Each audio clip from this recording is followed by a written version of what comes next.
دنگی قربالغ و صندوق دنگدانی جارک دن لپارێزگەها حەسەکێ دەردکەوە پێش.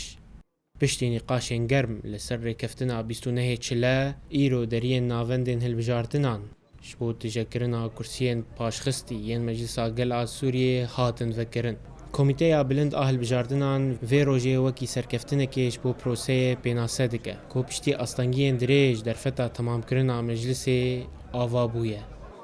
نحن نعرف انه في عمليه اندماج عم تصير حاليا وبالتالي ام دزانن جو بروسيا انتجراسيوني هي اف هالبجارتين انجام وي انتجراسيوني وانجام الهفكرن وديالوجيه شتي ام ايرو دبينن انتجراسيونا سياسي وجواكيه بو ديسبروجي ده دنگي خلقي ما هي حسكي هبه بهمو بيكاتي خو بشقها المجتمعي والسياسي. انجمنا نیشتیمانیە کوردی ئەنەکەسێ بەشداری پرۆسەیە بوو ji bo ئەنەکەسێ ماسەیە شامێ و کورسیên پەرلەمانتۆیê derfeteke ku dengê Kurdan rasterast bigihîjin navendê. Tevî ku gumanên wan li ser mîkanîzmê hebûn jî.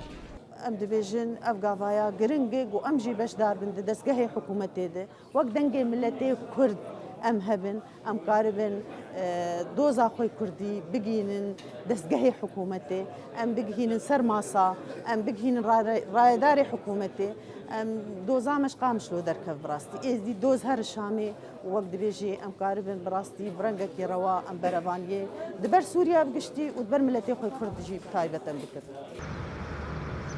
لێ tenê çend kîlometr dûrtir li navenda giştiya Partiya Yekîtiya Dîmokratîk PYD li Qamişlo bêdengî heye. Li vir tu şopa hilbijartinan xuya nake. PYD û 24 partiyên Kurdiyê hevalbendên wê biryara boykotkirinê dane. Li gorî wan prosesa temsîla Kurdan di 4 kursiyan de nehilbijartine. Ew darvekirina siyasî ya vîna gel e.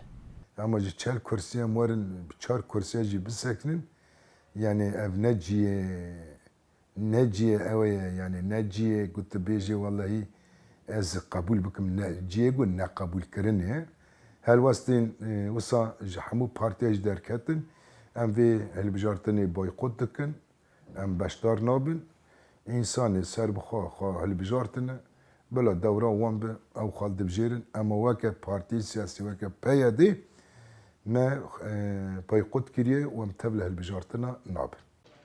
Li gel girtina sindoqan encamên pêşbînkirî derketin pêş.